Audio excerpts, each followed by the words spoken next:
यीशु ख्रीष्ट हिंदू थिले, यीशु ख्रीष्ट पूरी को आसी वाव। तबे यार दुईटी पार्श्व का माने आज टिके ध्यान करबा यार दुईटी पार्श्व बोली काहे कहूची गोटे होची समर्थन पक्ष आ गोटे होची असमर्थन पक्ष। प्रथमे आमे माने समर्थन पक्ष को जदि देखू यीशु ख्रीष्ट पूरी को आसीथिले कि सौभाग्य कि आनंदर विषय। जदि यीशु ख्रीष्ट पूरी को आसीथिले तमाने 2000 वर्ष तळु भारत वर्ष रे ख्रीष्टंकर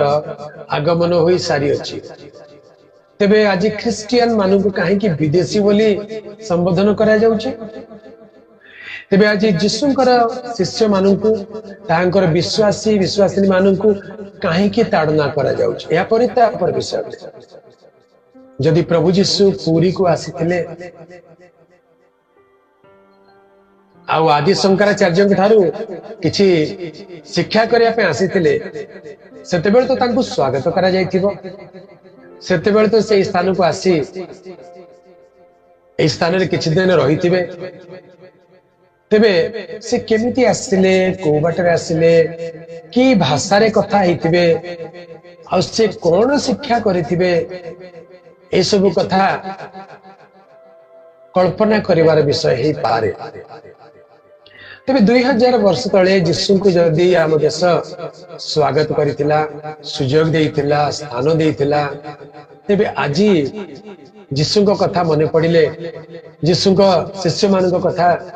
सामना को आसिले लोक माने काहे कि दूर दूर मार मार करूछन किछि तो रहस्य रही ए किछि दिन हला पूरी गोवर्धन पीठर शंकराचार्य महाशय से बहुत चिंतित अच्छा कारण छत्तीसगढ़ रे झारखंड रे उड़ीसा रे ख्रीष्ट विश्वासी मानकर संख्या बढ़ी बढ़ी चली। अनेक लोक सत्यता को जानुचंती यीशु को निजर प्रभु बोली स्वीकार करूचंती एवं ख्रिस्टियन होउचंती एई कथा हुए तो तांको टिके उद्विग्न करि देउछि। सेथिपाई से बारंबार छत्तीसगढ़ गस्त करूचंती आ छत्तीसगढ़ रे धार्मिक उन्मादन आरंभ करी अनेक ख्रिस्टियन मानू को ताड़ना करिवार कार्यक्रम वर्तमान चली। झारखंड रे मध्य से प्रकार आदिवासी पछुआ ख्रिस्टियन मानू को प्रति भेदाभेद एवं ताड़ना जारी रही। तेबे एई परिप्रेक्षी रे शंकराचार्य जदि गोटे कथा कहि दियंती जे यीशु हिंदू थिले गोटे मुहूर्त पई आपण जदि आकु हां बोली मानि नेबे जदि यीशु हिंदू थिले तबे हिंदू मानु को बाधा कोन काहे कि हिंदू माने यीशु को ग्रहण करि पारु नाहंती। जदि यीशु हिंदू थिले तबे यीशु को काहे कि ग्रहण करू नाहंती। यीशु को प्रभु बोली स्वीकार करिबारे बाधा कोठी रहला। एटी गुटे कथा मन पकई दिए दिन थिला गौतम बुद्ध सिद्धार्थ गौतम जेतेबेले ब्राह्मणवाद को विरोध कले मूर्ति पूजा को विरोध कले आउ जेतेबेले बौद्ध भिक्षुक मान संख्या बढ़िबा को लागिला बौद्ध धर्म भारत रे सबुआडे प्रचारित प्रसारित ला लोक माने जाति प्रथा आउ ब्राह्मण मान शोषण रु अतिष्ठ होई बौद्ध धर्म ग्रहण करने को लगिले से कालर से समय पुरोहित पंडित माने मध्य स्ट्रैटेजी बदलाई देले कहले ना बौद्ध अन्य के नांती आम भितर जणे बौद्ध जणे ब्राह्मण आउ बुद्धदेव मध्य 10 अवतार भितर 10म अवतार तांको 10 अवतार भितर को नहीं आसी आउ सेपरी चालाकी रे बौद्ध धर्मावलंबी मान को निज आड़ आकर्षण करी करी करी करी शेष बौद्ध धर्मर विनाश ही कर आज भारत रे बौद्ध धर्मावलंबी बहुत कम अच्छा। तेबे ये से प्रकार कौन सी स्ट्रैटेजी तो नुहे ये से प्रकार कौन सी कौशल तो नुहे से यीशु को मध्य हिंदू बोली कहीदेवा आउ किछि दिन परे से वो तो कहिबे यीशु 11तम अवतार कि 12तम अवतार आउ ख्रिस्टियन मान को मध्य कहबा तमे आउ कहीं उपासना कर मंदिर को चली आस ये तार कौशल नुहे तो ठीक ध्यान करतु चिंता कर तेरे जीशु जदि हिंदू थिले आउ जीशु जदि पूरी को आसी गोटे मुहूर्त आम जब हाँ कहीदे ताल तो बड़ा आनंदर विषय खुशी विषय से तो जीशु को कहीं पर करदेले नहीं से जीशु को समस्ते स्वागत कले से तो कहले वसुधैव कुटुंबकम समस्ते आम देश को स्वागत तेरे आज एत बाछ विचार कहीं आज पुरी श्रीमंदिर द्वार लिखाई ख्रिस्टियान माने मुसलमान माने बौद्ध माने जैन माने अन्य कौन से धर्मर लोक तार भितर प्रवेश वर्जित केवल रक्षणशील हिंदू जी तेरे भेदाभेद तो रहा कथा नुहे अति रोचक विषय प्रभुंकर प्रिय लोक माने यीशु ख्रीस्ट 2000 वर्ष तले ए पृथ्वी पृष्ठ को आसिले आ से इस्राएल विभिन्न प्रांत रे बुली बुली प्रचार कले सुसमाचार सेवा कार्य कले तेबे पवित्र शास्त्र बाइबल रे यीशुकर 12 वर्ष बयस पर्यंत केतोटी घटना विषय संक्षेप रे दिया जाए आ 12 वर्ष रु 30 वर्ष भितरे अज्ञातवास जहा कि यीशु को विषय विशेष किछि शास्त्र रे हम देखिबा को पाइबो एई गैप थ्योरी जब कहते ए गैप रो सुयोग रे अनेक लोक अनेक मत दियंती से भारत को आसीतिले पूरी को आसीतिले तेरे सत्य सत्य टिके आमे चिंता कर देखिबा 2000 वर्ष तले कोन पूरी थिला कि 2000 वर्ष तले पूरी शहर थिला ना इस्राएल रो पूरी को एरोप्लेन थिला कि ट्रेन थिला बस थिला कार थिला केमिति आसीतिले चली चली आसीतिले ऑटो माध्यम रे आसीतिले घोड़ा रथ रे केमिति रे आसीतिले केते दिन लागिथिबो केते समय लागिथिबो आसीबा पई अच्छा जदि आसिले से तो आरामिक भाषा कहते हिब्रू भाषा कहते ग्रीक भाषा कहते तेबे भारत को आसिले को भाषा कहते तमने भारतीय माने आरामिक थिले कि पुरी रो लोक माने आरामिक कहते ना ग्रीक कहते ना हिब्रू कहते सेते बेले पुरी रे को भाषा थिला से कथा भी तो टिके चिंता करिबा दरकार सेते बेले पुरी रे शंकराचार्य किए थिले तांकर नाम कोन थिला जदि जीशु को नाम आमे जानिलु तेबे तांकर से जोठी की शिक्षा करबा के आसले से अनुष्ठान नाम तांकर गुरुंकर नाम जांटा शिक्षा करबा आसिथिले बोली कहउचंती तांकर नाम कोन थिला ए विषय मध्य स्पष्ट करि देबा उचित तेबे इतिहास प्रमाण करे मु आपण मान को इतिहास केतरी कथा कहिबी इतिहास प्रमाण करे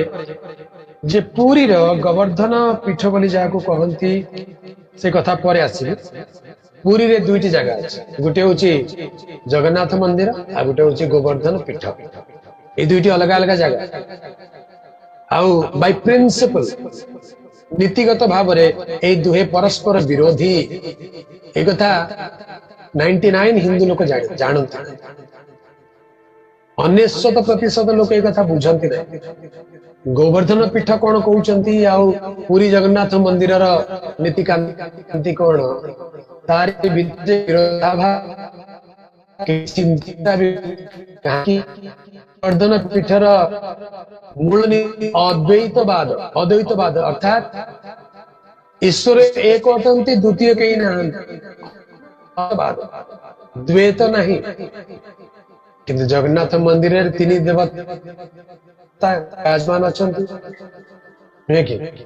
अद्वैतवादर एक विडंबना तेबे जेते बेले पुरी शहर कथा पुरी तो शहर नथिला जंगल थिबो प्रांत थिबो समुद्र कुलिया गोटे जगह थिबो 2000 वर्ष तले सेठी की रहउतला एबे आपण जाय के देखिबे एबे 2022 मसीहा रे जाय की पुरी रो पुनरुद्धार सौंदर्यीकरण कार्य एबे अल्प बहुत सुविधा मिलुची जीवा आसीबा को रास्ता घाट होउची 2000 वर्ष तले लोक केमिति जायथिबे कोन अवस्था थिबो सेठी की पहुंची पारिथिबे भी कि ना एबे तो बेले बेले चक्रवाती तूफान आउ बात्या बन्या रे ग्रसित सेते बेले केमिति अवस्था थिबो टिके इतिहास भाबरे चिंता कले कल्पना कले जानि पारि कहीदेवाटा सहज किंतु वास्तविक परिस्थिति जब बुझा ताले सेतेबेलर परिस्थिति बहुत भिन्न। तेबे आदि शंकराचार्य जहां को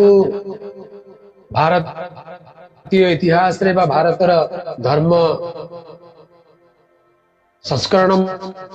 मध्य आम खोजा चेष्टा करवा ताले से थिले केरल देशर नागरिक। ध्यान देवे मु कहीं देश बोली कहूँ, केरल गोटे देश थिला, अलग देश थिला, भारत रे नथिला। स्वाधीनता पर्यंत केरलीय बा केरलवासी निजको भारतीय बोली कहूनथिले। आज सुधा जदि आपण कौनसी मलयाली भाई केरलवासी संगे कथबार्ता करेंगे से माने कहबे मैं अपने देश जाके आ रहे, देश अपना देश हमें प्रदेश राज्य को भी समाने देश बोली कहते, कारण केरल गोटे अलग देश थिला, उत्कल गोटे अलग देश थिला, महाराष्ट्र गोटे अलग देश थिला, बिहार गोटे अलग देश थिला, भारत खंड खंड होइकी थिला। ते केते देश पार होइकरी 2000 वर्ष तले जीसु आसीथिले। तेबे आदि शंकराचार्य बोली जहां को कहा जाए ख्रीष्ट पूर्व 480 समय कथा से केरल गोटे ब्राह्मण परिवार जन्म हेले 8 वर्ष बयस सन्यास नेले आउ से तांको नाम आदि शंकराचार्य हैला। से भारत रे 4 पीठ स्थापन कले बोली मान्यता अछि। सत्यासत्य तो कई जानती नहीं, ऐतिहासिक कौन सी तथ्य बा प्रत्नतत्वविद कौन सी विषय से तार प्रमाण दे पारे नहीं। जदि भी से पुरी रे गोटे पीठ स्थापन करिथिबे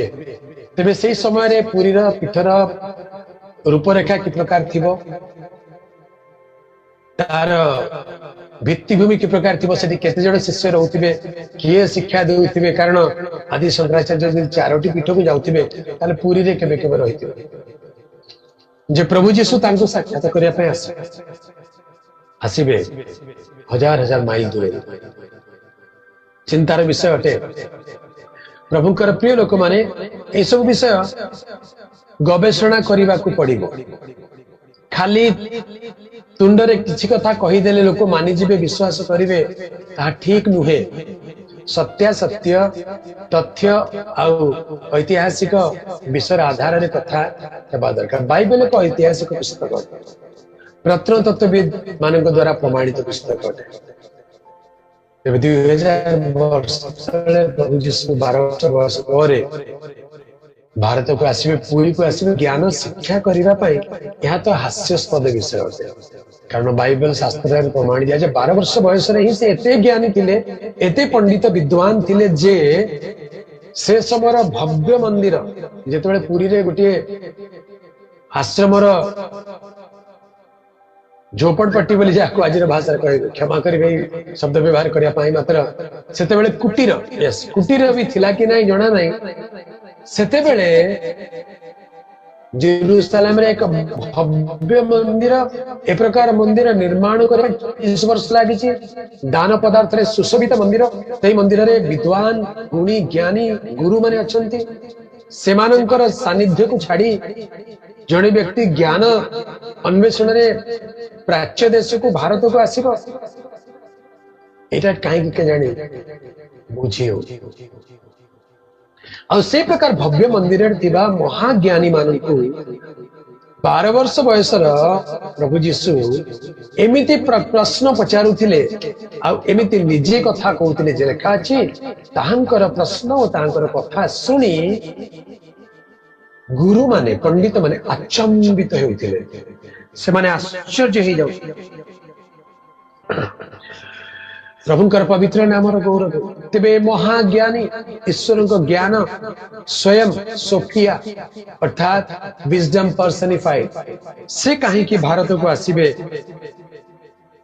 आ ज्ञान शिक्षा करिबे। जदि भी आसीथिबे शिक्षा पई आसीथिबे, शिक्षा देबा पई आसीथिबे। कारण तार एक नमूना माने बाइबल देखि से गुरु मान को गहणे रे बसी से मान को कथा कहबा को लागिले, से माने अचंबित होई गए। तेणु भारतीय कौन सी गुरु जदि तांको ठार शिक्षा पाइबा पाई चाहिथिबे तेबे हुए तो से आसी शिक्षा देइथिबे। तेबे पूरी शहर इतिहास को देखिबा, पूरी मंदिर 1200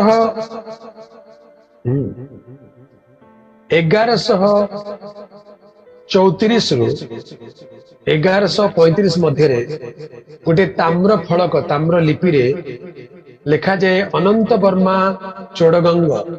गंगा डायनेस्टी राजा से पुरी रे मंदिर निर्माण कार्य आरंभ करते 1112 ख्रीष्टाब्द पर पुरी रो मंदिर निर्माण कार्य आरंभ होइथिला एवं प्राय ए कार्य बारंबार बारंबार उद्धार पुनरुद्धार एवं सौंदर्यीकरण कार्य 1226 पर्यंत लगातार चलिला अनंग भीमदेव तांको पुत्र अनंग भीमदेव द्वितीय से मंदिर कार्य समाप्त करथिले तामाने 1226 ख्रीष्टाब्द रे पुरी मंदिर स्थापित हैला आउ एई व्यक्ति बा जहां का नाम होची राजा अनंत वर्मा चोड़गंग देव से जने शैव भक्त थिले आउ पुरी गोवर्धन धाम बा गोवर्धन पीठ पुरी मंदिर होची वैष्णव पीठ तेबे शैव भक्त मंदिर निर्माण कले परवर्ती समय से वैष्णव धाम केमिति ही गला तार किछि रहस्य थाई पारे तेबे से मंदिर जीशुख्रीष्टंकर जन्मर 1226 वर्ष पर मंदिर निर्मित है तेणु प्रभु जीशु जदि पुरी को आसचंती से मंदिर दर्शन पाई केबे आसी नथिबे ना सेते बेले मंदिर थिला किछि लोक होय तो भाबुथु जीशु पुरी आस्थिले मंदिर को आस्थिबे सेते मंदिर ही नथिला प्रभुंकर प्रिय लोक माने एई कथा को हमर बुझिबा दरकार तेबे सत्य सत्य कौन प्रभु जीशु निजे गोटे कथा कहले जेतेबेले जणे इस्राएल देशर बहिर्भूत सुरफैनिकिया स्त्री सोर और सिदोन प्रांत को जितने जीशु जाइथिले से स्त्री जीशु को पछे पछे आसी चित्कार कर कहला हे दाऊद संतान जीशु मते दया कर मो झियो को भूत धरिछि ताको सुस्थ करि दियो जीशु किछि उत्तर देले नै बारंबार बारंबार से ताको पछरे चित्कार करि करि चलला बेले शिष्य माने अतिष्ठ हे गले कहले गुरु स्त्री प्रतिकार करो से प्रभु जीशु गोटे कथा कहले मु इस्राएल हजि जाइथा मेष मानक छड़ा आउ कहा निकट को प्रेरित होई नाही अर्थात जीशु निज समय रे केवल इस्राएली मानकर प्रति हजि जाइथा मेष मानक प्रति से प्रेरित होइथिले से कहीं कि विजातीय अण जिहुदी लोक मानक भीतर को एते दूर देश को भारत को आसे ना जीशुख्रीष्टंकर सुसमाचार तांकर मृत्यु पुनरुत्थान परे से तांको शिष्य मानक आदेश देले एबे तुमे माने जाओ पृथ्वी रे प्रांत पर्यंत जाओ किंतु से प्रायश्चित कार्य संपन्न करबा पूर्व केवल इस्राएल मध्य कार्य करिसेंती ए रहस्य को बुझिबा दरकार तेणु से कहीं कि इस्राएल परिसीमा भितर बाहर को जीवे प्रभुंकर पवित्र नामर गौरव हो तेबे ए जो डिबेट वर्तमान आरंभ होइछि ताकु जदी एक मर्यादार सहित डिबेट करा जाए तथ्य एवं सत्य को सामने रखा जाए तेबे अनेक लोकक मनर भ्रम हुए तो दूर होई पारंता तेबे जीशु विषय में कंट्रोवर्सी करने अनेक लोग चेष्टा करिसंती अनेक कथा कहिसंती किंतु प्रभु जीशु को केबे व्यस्त विव्रत लागि नाही कि ख्रीष्ट विश्वासी माने विचलित होई ना आज जदि जड़े शंकराचार्य कथा कहते ताले आम मैंने व्यस्त हबार किसी ना अनेक लोक आगुरी कहते या पर भी कहे अनेक वर्ष तले संवाद बोली गोटे खबर कागज पृष्ठ तार प्रथम पृष्ठ बाहरी जीशु पुरी को आसी थिले एबे आउ थरे टेलीविजन चलती जीशु पुरी को आसी थिले से समय कथा 1995-96 कथा सेतेबेले मते पुरी शहर रे गोटे जगह रे प्रचार करया पई निमंत्रण करा जायतला हम पुरी को जाय कहली जेसु पुरी को आसी थिले नुहे जेसु पुरी को आसु अछंती जीसस इज कमिंग अगेन से कहय छथि देखो हम शीघ्र आसु अछु से पुनर्बार आसीबे सेतेबेले खाली पुरी शहर काहे कि समग्र विश्ववासी ताहां को देखिबे ताहांको विषय जो जो कथा आपण कहउचंती साहित्यिक रखिथिबे सेतेबेले तांको पचारिबे कहिबे प्रभु आपण केबे पूरी आसीथिले हम जानि पारलु ना जीसु यदि पूरी सेतेबेले स्वागत करितला तबे आज मध्य स्वागत करबा उचित कारण प्रभु जीशु ख्रीष्ट कौन सी देश रे जाति रे भाषा रे वर्ण रे सीमित होती समस्त प्रभु अटंते से पूरीवासी मध्य प्रभु अटंते ताहांको छड़ा कहारी थारे परित्राण नाही जे कई ताहां कथारे विश्वास करे से विनष्ट न होई अनंत जीवन प्राप्त हुए।